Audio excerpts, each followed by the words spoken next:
meninas e meninos, tudo bem? Eu sou Camille Borba e serei a professora de vocês do 7º ano. Vamos começar? Mais uma vez, vamos continuar a estudar reportagem e notícia. Aí vocês de novo, Camille, eu digo sim, porque são gêneros que exigem um estudo um pouco mais detalhado e a gente vem tentando relacionar esses gêneros com outros tópicos, certo? Mas, será que depois de tantas aulas vocês já sabem o que é notícia e reportagem? Vamos para a revisão. A notícia é um texto informativo e impessoal, lembram? A gente não vai ter a assinatura do autor. Trata de assuntos pontuais e atuais, porque são um recorte do momento específico. Responde às questões quem, quando e por quê, e não são assinadas pelo autor. Já a reportagem, a gente tem um gênero que trata de assuntos que interessem a sociedade. Concernem significa isso, gente, dizer sobre, interessar-se sobre. Não necessariamente instantâneos. A reportagem pode ser um texto expositivo, informativo, descritivo, narrativo ou opinativo, a depender da sua natureza. A depender se o autor ele quer dar uma opinião, se ele quer descrever um fato, se ele quer expor dados. Então, tudo isso a gente vai conseguir dizer através da intenção do autor. Porque o autor pensou em um texto descritivo, a gente pode dizer que é um texto descritivo. É um texto opinativo quando o repórter apresenta juízos de valor sobre o que está sendo relatado. Então, quando ele apresenta uma opinião, a gente pode sim dizer que é um texto opinativo. E a assinatura do autor. Mas, eu quero saber de vocês. Vocês sabem o que são gêneros digitais? A gente vive o quê? Na era da informação, digamos assim, na era das tecnologias, da internet. E os gêneros textuais, eles se adaptam também a esses novos suportes. Então, uma das principais características dos gêneros digitais são justamente a variedade. Por quê? Porque nós temos diversos gêneros digitais, diversos gêneros dessas plataformas online. Temos, então, uma clareza de informação, clareza das informações que são transmitidas. A professora errou aqui, mas acontece. Vai da mais absoluta informalidade, ou seja, a linguagem ela se apresenta da maneira mais informal, como nas redes sociais, a maior formalidade, quando a gente tem artigos científicos. Todos esses posts em redes sociais, artigos científicos, jornais, reportagens online, todos são gêneros digitais. Tá? São textos mais curtos e diretos. A gente tem um diálogo entre os elementos verbais e os não verbais ou áudios visuais. E a gente tem a presença de hipertextos e de hiperlinks, que a gente vai estudar direitinho. Abreviaturas e linguagem interativa. Alguns exemplos que vamos ver, como blogs, podcasts, e-mail, post, tá? Mas o que é hipertexto? Porque eu joguei ali um hipertexto e a gente ainda não discutiu sobre isso. Vamos ver direitinho? O hipertexto, para Luiz Antônio Marcuschi, que é um linguista, estudioso de gêneros, o hipertexto refere-se à escritura eletrônica não sequencial e não linear. O que a gente quer dizer com não sequencial e não linear? Quer dizer que é uma escrita que não vai seguir a ordem de começo, meio e fim. Então, ela não vai ter uma sequência, ela não vai ser em linha, tá? Que se bifurca e permite ao leitor o acesso a um número praticamente limitado de outros textos a partir de escolhas locais e sucessivas em tempo real. Aí vocês vão dizer, mas Camille, o que é isso? Você está falando blá, blá, blá, blá, blá, eu não compreendo nada. Vou explicar. Seguinte, quando ele diz que é uma leitura não sequencial, a gente já compreendeu, correto? Mas quando ele diz que permite ao leitor um acesso a um número praticamente limitado de outros textos, quer dizer que, durante a leitura do texto original, do texto que nós pegamos, através dos hiperlinks, dos links contidos ali, a gente tem acesso a infinidades de outros textos instantaneamente. Então, eu não preciso terminar a leitura do texto A para passar para a leitura do texto B, do texto C. Não preciso. Eu posso abrir o texto A e começar a lê-lo, achar um hiperlink, clicar nesse hiperlink e ser direcionado para um outro texto. E aí eu vou começar a leitura desse outro texto. E talvez nesse texto B tenhamos mais hiperlinks. E aí eu vou fazendo essa sequência de leitura que é completamente não linear. Então, é isso que ele quer dizer. Ó, assim, o leitor tem condições de definir interativamente o fluxo de sua leitura a partir de assuntos tratados no texto, sem se prender a uma sequência fixa ou atópicos estabelecidos por um autor. Ou seja, através do hiperlink, a gente tem uma autonomia na leitura do leitor, perdão. Por quê? Porque o leitor, ele vai decidir a sequência da sua leitura. Se ele termina primeiro o texto A e vai para o B e para o C, ou se ele intercala. E aí, eu acho que todo mundo já passou pela situação de Laura, de precisar fazer uma pesquisa para a escola. E a sua professora pediu que ela pesquisasse sobre fake news. Ao fazer a pesquisa, ela encontrou a seguinte página. Então, vamos ver aqui o exemplo, tá? Notícias falsas, em inglês fake news, são uma forma de imprensa marrom que consiste na distribuição deliberada de desinformação ou boatos via jornal impresso, televisão, rádio ou ainda online, como nas mídias sociais. Esse tipo de notícia é escrito e publicado com a intenção de enganar, a fim de se obter ganhos financeiros ou políticos, muitas vezes com manchetes sensacionalistas, exageradas ou evidentemente falsas para chamar a atenção. Tá? Só que, se a gente notar no exemplo anterior, a gente tem o quê? Algumas palavras em azul. E o que é que são essas palavras em azul? Elas são justamente os hiperlinks. Elas estão assim porque elas contêm um link, elas contêm um caminho para um outro texto. O que é um link? É um endereço externo. Assim, caso deseje, Laura poderá acessar os outros textos sem sequer precisar terminar o primeiro. Assim, podemos dizer que ela faz uma leitura não linear do texto. E esse hiperlink é uma característica dos gêneros digitais. Certo? E aí, pensando nessa nova realidade de interação, criação e de compartilhamento de ideias, a gente pode pensar como que a notícia e a reportagem se comportam nesse novo meio digital. Vamos lá. Ó, a gente tem a existência do jornal digital, que seria o jornal que a gente conhece, mas nos meios digitais. E quais seriam as vantagens? Quais seriam as peculiaridades? Vamos junto. Ó, a gente tem um jornal que tem uma maior acessibilidade, visto que, às vezes, você consegue acessar jornais de diferentes localidades através da rede. Por exemplo, eu posso ler um jornal da França, por exemplo, sem precisar estar na França, ou de São Paulo, ou de Rio de Janeiro, ou de BH, ou do Ceará, ou da Paraíba. Por quê? Porque eu tenho acesso à internet. Claro que essa acessibilidade, a gente está dizendo que se refere às pessoas que possuem internet, tá, gente? Porque ainda tem muitas pessoas que não têm esse acesso. Então, ó, possibilidade de edição a qualquer momento, diferentemente do jornal físico.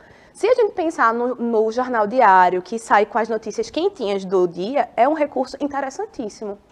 Porque se a edição matinal saiu, digamos, às 4 da manhã, mas aconteceu algum evento fantástico, uma invasão alienígena, uma chuva de meteoros, uma guerra, alguma coisa assim, a gente consegue atualizar no momento do ato, no momento que o fato acontece. A gente não precisa esperar a edição seguinte.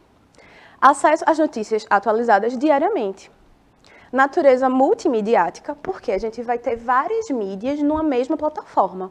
A gente pode ter, por exemplo, um texto seguido com um link para um vídeo que possui uma entrevista. A gente vai ter essa associação entre texto e vídeo de maneira muito mais orgânica, muito mais natural. A gente tem a interatividade, porque tem a seção de comentários para que os leitores comentem. Artigos e reportagens podem ser complementados, então posso saltar uma reportagem, um artigo sobre um tema X e atualizá-lo conforme o passar do tempo, porque às vezes as informações elas se apresentam desatualizadas ou imprecisas e a gente pode sempre ter essa atualização. Tá? A gente tem o blog. E o que é o blog?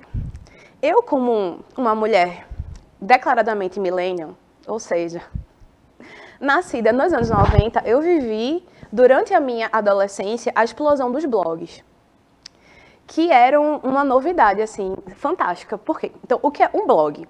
O blog é um gênero textual digital, e a gente pode pensar nele como um diário pessoal online, mas não é só um diário pessoal. Os primeiros blogs, eles tinham um pouco dessa finalidade de serem um diário.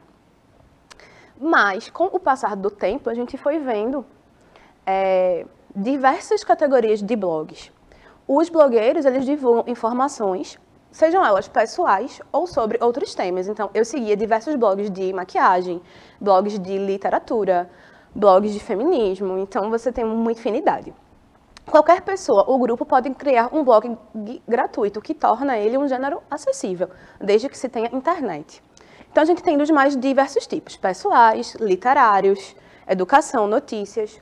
A linguagem varia de acordo com o objeto ao qual se pretende. Então, se eu tenho um blog mais profissional sobre, digamos, resenhas literárias, talvez eu precise usar uma linguagem um pouco mais formal, se eu quiser. Ou um blog de notícias ou de comentários políticos, é uma linguagem mais formal. Mas se eu tenho um blog pessoal, eu posso usar a linguagem que eu quiser, porque é sobre mim.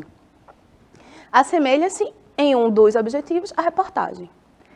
E aí eu trouxe também um podcast. O podcast seria um programa de áudio, então seria algo entre um rádio, mas com programas específicos, né? Sobre temas específicos. Então, geralmente não, gente, perdão. É sempre um programa de áudio composto por uma série de episódios. Então, são vários episódios. Pode ser ouvido online ou baixado.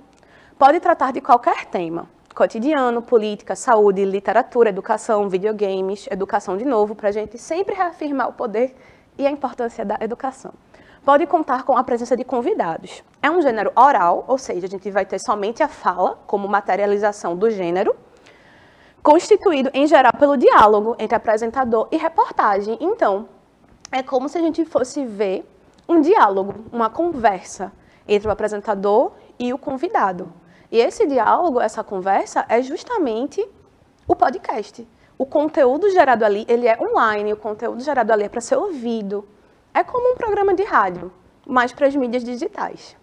E aí agora, eu com a professora Viviane, a gente gravou um podcastzinho, 6 minutinhos, algo rapidinho, só para vocês terem uma noção de como seria um podcast, tá? Vamos lá. Tananana. Resenhas literárias. Oi, gente, bom dia. Nós estamos aqui no Resenhas Literárias para falar um pouco sobre a literatura nacional, sobre o que a gente gosta de ler, o que é que a gente não gostou das obras literárias e também recomendar aí algumas leituras para o público que está nos ouvindo agora nesse momento. Lembrando que esse podcast ficará gravado e é uma série de gravações que nós estaremos fazendo para incentivar e estimular os nossos leitores, os nossos ouvintes a consumir e ler a literatura nacional. Hoje, para me fazer companhia aqui nesse podcast, eu trago uma amiga e professora de português que entende muito de literatura e que vai conversar comigo aqui sobre os seus gostos e preferências dentro da literatura nacional. Então vamos lá? Hoje a minha convidada é a professora de português, Camille Borba. Olá, gente, tudo bem? Eu estou aqui na figura de amiga, professora e leitora. Desde antes de saber ler, eu já estava lendo. Então, ao longo desses meus 30 anos, consumi bastante literatura e é um prazer estar aqui. Então, vamos começar com as nossas categorias que a professora Vivi já previamente escolheu. Vamos lá, o que é que será que vai acontecer? Então, Camila, para começar a nossa conversa, eu selecionei aqui 4 categorias que eu acho que vai ser interessante a gente abordar com o nosso público. O primeiro livro que eu queria que a gente falasse e pensasse é sobre um livro que virou filme. E aí, será que você tem alguma recomendação, alguma ideia? Não vejo como seria diferente a recomendação do que aqui eu falei agora. Não tem como eu não dizer Harry Potter. Sou cringe, sou millennial, Potter maníaca, tatuada com Harry Potter. E é isso, não tem como negar o fascínio que esse livro teve na minha vida e como o filme me movimentou muito, como eu ia para as estreias, ia comprar os livros novos e consumir, e ver o filme, reclamar do filme, porque não era igual ao livro. E como até hoje ainda é uma memória afetiva muito, muito forte. E você, Vivi? Qual é a sua indicação? Então, Camila, eu confesso que o meu filme favorito, que vem de um livro, é O Alto da Compadecida. Eu confesso que eu sou apaixonada pela literatura brasileira, especialmente pela nordestina, e esse filme me toca muitíssimo, assim. Eu acho muito divertido. Toda vez que eu reassisto, eu fico muito feliz. Pronto. E aí, eu agora percebi que fiz uma indicação estrangeira. Mais uma indicação nacional que eu posso dar é o quê? Memórias Póstumas de Brás Cubas, que é um filme divertidíssimo. O livro também é incrível, então fica aí 2 recomendações para vocês. E é muito bom porque conversa muito com o audiolivro que eu mostrei para eles, que foi sobre Memórias Póstumas de Brás Cubas, o comecinho, né? Em que Brás Cubas ali comenta como é que foi a sua morte e fala de forma muito irônica sobre isso. Então é muito interessante porque agora todo mundo que está escutando pode fazer essa relação. Então vamos lá. Então vamos para outro. Um livro que foi escrito por uma mulher, Camila. O que é que você recomenda? Aí é complicado. Por quê? Porque eu basicamente, ultimamente, só leio mulheres. E aí, a gama de recomendações é gigante. Mas eu recomendaria Conceição Evaristo, porque ela é uma autora contemporânea, mulher negra, intelectual brasileira, e qualquer livro dela é incrível. Eu diria para vocês lerem Olhos d'Água, que são contos interessantíssimos e muito potentes, assim. Falam muito sobre a nossa realidade, e Evaristo é dona de uma lírica envolvente. Massa, eu já li Conceição Evaristo e ela realmente é uma contista extraordinária, assim. Eu confesso que eu gosto muito de Clarice Lispector. Eu recentemente li Água Viva e, assim, foi um livro que me atravessou muito, porque ele é muito forte e faz reflexões sobre a vida de forma geral, assim. E Clarice é tão potente quanto Conceição Evaristo. São 2 autoras extraordinárias. Clarice também foi uma autora que eu li muito na minha vida toda, assim. E tanto os contos quanto os romances, eles fazem isso, eles atravessam. Então, a última pergunta para a gente encerrar o nosso podcast. Você teria alguma indicação de um livro antigo para os nossos alunos aí mais novinhos conhecerem? Então vamos lá, vou aqui cair no clichê de recomendar Machado de Assis. Não, mas sério, Memórias Póstumas eu acho incrível. Eu também diria para que a gente lesse mais poesia. Por que não ler mais poesia? Então, nesse antigo, assim, eu vou pegar comecinho de século. Então, eu talvez diria Manuel Bandeira, que é um poeta incrível, pernambucano, que passou por diversas gerações modernas. A melhor parte é que Manuel Bandeira achava que ele ia morrer muito jovem, de tuberculose. E aí ele viveu a sua vida e a sua vida poética nessa expectativa do fim. Então a produção dele é extensa e maravilhosa.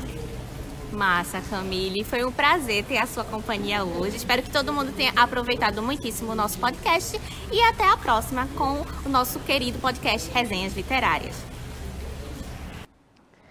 Então, gente, eu e a professora Vivi, a gente aqui tentou fazer o quê?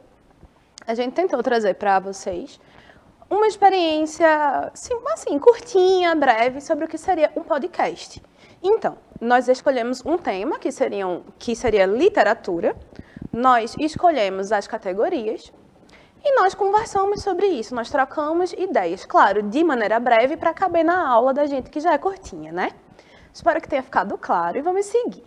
A gente também tem canais no YouTube, que são também como eu posso dizer, uma das inovações dessas plataformas digitais. Então, é uma plataforma que permite uma variedade de temas e conteúdos a diversos canais que trazem o aspecto informativo, ou seja, que informam, o aspecto também descritivo e de opinião, assim como a notícia e a reportagem. Então, a gente tem também gêneros de canais, a gente tem canais no YouTube que se assemelham com essas características aos gêneros notícia e reportagem. E não podemos esquecer que os canais oficiais, ou seja, os canais legais, não legais, tipo de legalidade, os canais oficiais de jornais e notícias, eles estão no YouTube também.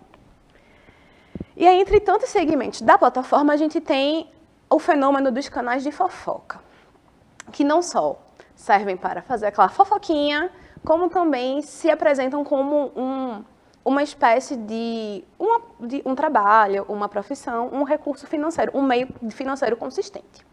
E aqui eu trouxe um exemplo. Marta tem um canal de fofocas e recebeu uma dica quentíssima. Um badalado casal da televisão está prestes a se separar. Animada, ela faz um vídeo para o seu canal e a notícia fundamentada agora por um vídeo circula na internet.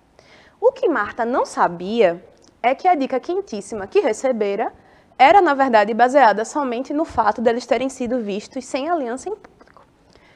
Antes de continuar, eu queria perguntar para vocês, quantas vezes a gente ouviu uma fofoca ou uma dica quentíssima e repassou sem sequer se questionar se era verdade ou não? Porque, reparem, a dica de Marta, ela foi uma dica baseada em uma inferência, em uma dedução precipitada. Vamos ver o que é que aconteceu com Marta. Revoltados, o casal processa Marta e todos que veicularam a mentira como verdade.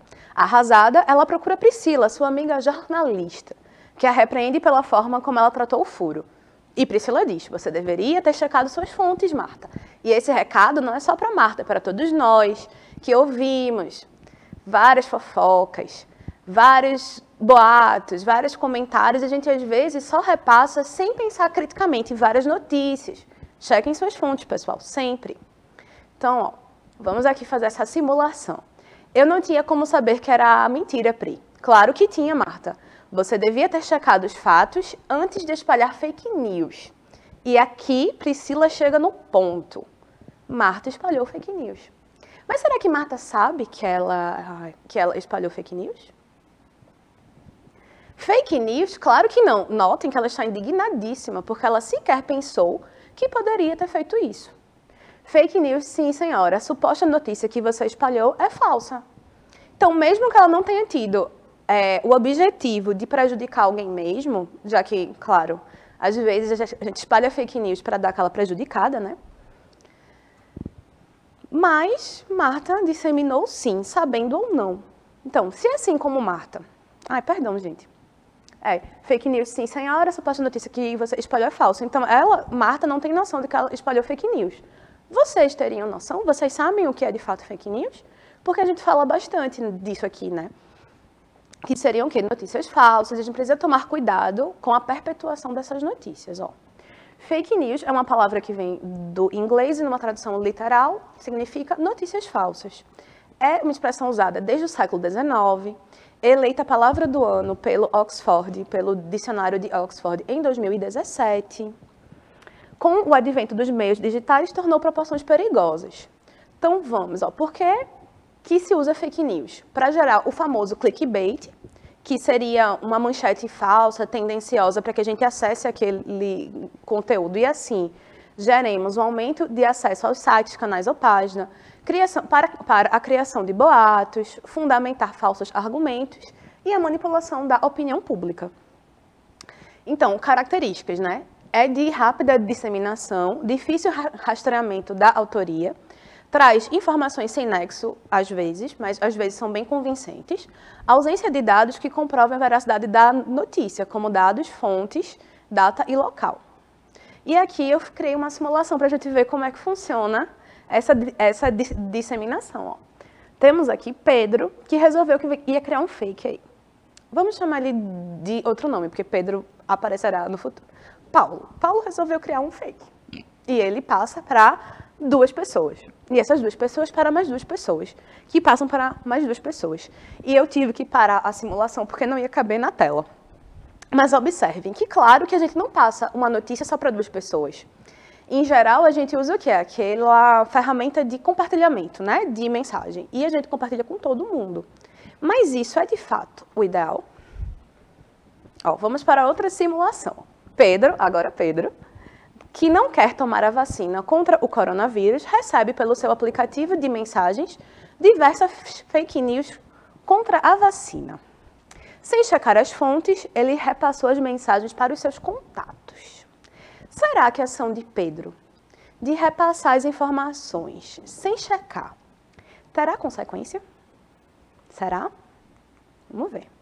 Ó, Eulália confia bastante em Pedro e acreditou nas fake news que ele compartilhou. Assim que chegou sua vez na fila da vacinação, ela não foi e se recusou a tomar o imunizante. Infelizmente, acabou contraindo Covid e passou dias internada. E aqui eu trago para vocês o questionamento. Pedro fez bem em espalhar essas notícias falsas?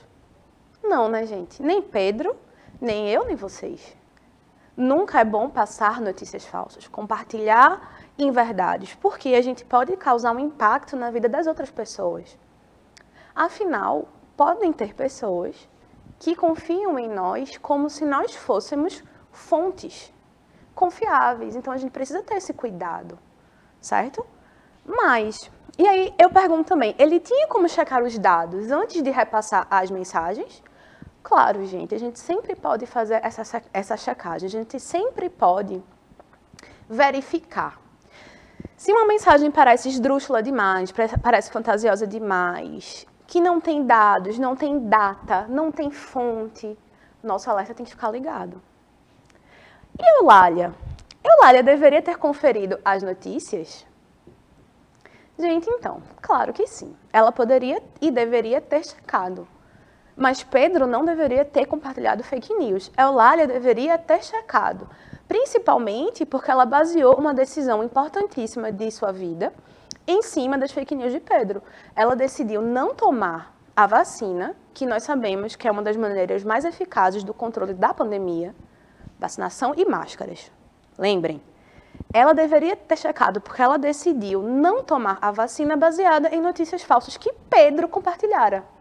Ela deveria ter checado, Pedro deveria ter cuidado. Essas situações, elas acontecem cotidianamente, com temas mais graves, como esse, mas também com besteirinhas.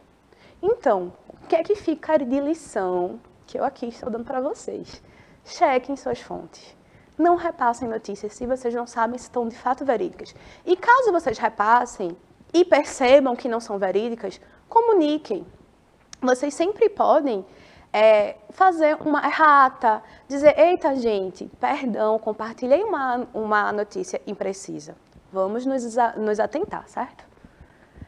E aqui para casa, uma propostinha interessante, ó. Eu quero que vocês pesquisem notícias falsas sobre a pandemia do coronavírus e eu quero que vocês discutam com seus familiares e professores sobre esses fatos falsos. E, além disso, reescreva essas notícias usando fatos verídicos.